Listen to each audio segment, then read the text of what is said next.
Shalom saudara kasih dalam Tuhan, haleluya. Hari ini Sabtu 22 Februari 2025. Saya berharap saudara terus dalam pemeliharaan Tuhan. Kalau saudara sudah siap berbaring dan beristirahat, biarlah firman Tuhan memenuhi hati kita, sehingga kita bisa menjadi pribadi yang lebih baik.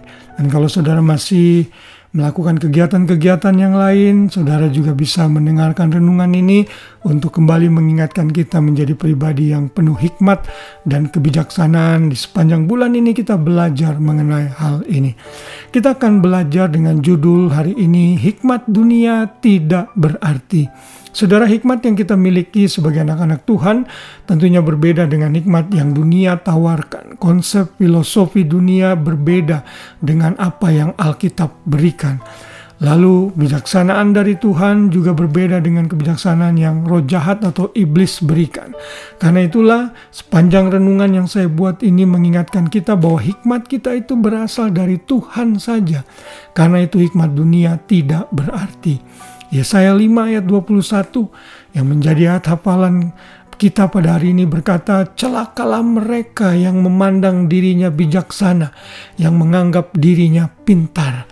Saudara, ada banyak ayat-ayat yang senada mengenal hal ini, di mana orang-orang yang menganggap dirinya bijaksana itu Tuhan nyatakan sebagai orang yang bodoh.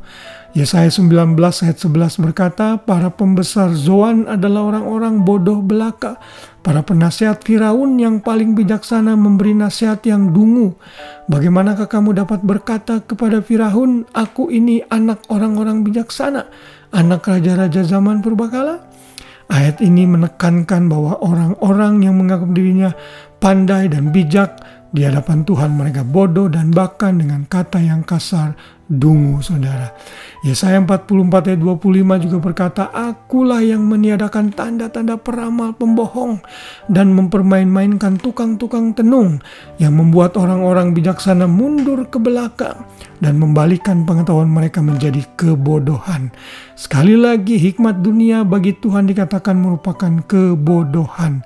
Yeremia 8 ayat 9 berkata, orang-orang bijaksana akan menjadi malu, akan terkejut dan tertangkap. Sesungguhnya mereka telah menolak firman Tuhan. Maka kebijaksanaan apakah yang masih ada pada mereka? Jawabannya tidak ada. Nanti saudara baca juga dalam Yeremia 9:23-24, di mana Tuhan kembali mengecam orang-orang dunia yang merasa dirinya pandai dan penuh kebijaksanaan.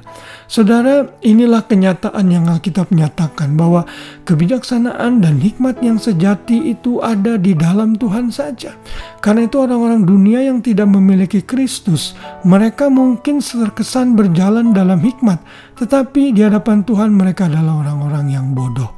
Dan saudara dan saya yang sudah menerima Yesus sebagai Tuhan dan Juru Selamat, kita harusnya juga orang-orang yang berhikmat, lebih daripada hikmat yang dunia ini tawarkan dan miliki. 1 Korintus 1 ayat 19-20 berkata, karena ada tertulis, aku akan membinasakan hikmat orang-orang berhikmat dan kearifan orang-orang bijak akan kulenyapkan. Di manakah orang yang berhikmat? Di manakah ahli Taurat? Di manakah pembantah dari dunia ini? Bukankah Allah telah membuat hikmat dunia ini menjadi kebodohan? Itulah yang menjadi kenyataan dari firman Tuhan, bahwa hikmat dunia ini hanya kebodohan bagi Tuhan.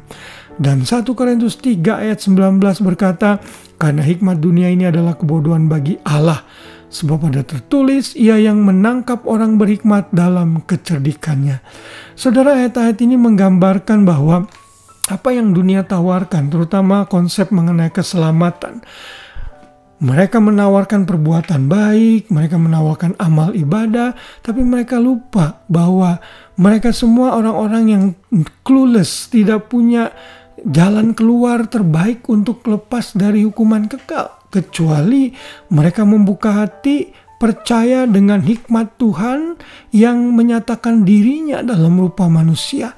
Tuhan tidak berubah total menjadi manusia, tapi dia mengambil rupa manusia, menambahkan unsur keilahiannya dengan unsur kemanusiaan, sehingga dia bisa menebus manusia dari dosa mati di kayu salib, dan yang percaya kepadanya tidak binasa. Dan setiap orang yang sudah percaya, Alkitab mengatakan di renungan-renungan sebelumnya, kita ini harusnya orang yang penuh dengan hikmat. Orang-orang yang bodoh dan sederhana kadang lebih mudah untuk mengerti Injil. Dan di Alkitab Tuhan memuji orang-orang yang seperti itu. Kalau saudara sudah menerima Yesus sebagai Tuhan dan Juru Selamat, saudara dan saya harus belajar berjalan dalam hikmat Tuhan. Bagaimana caranya kita berjalan dalam hikmat Tuhan? Banyak belajar firman Tuhan, hidup dalam takut akan Tuhan.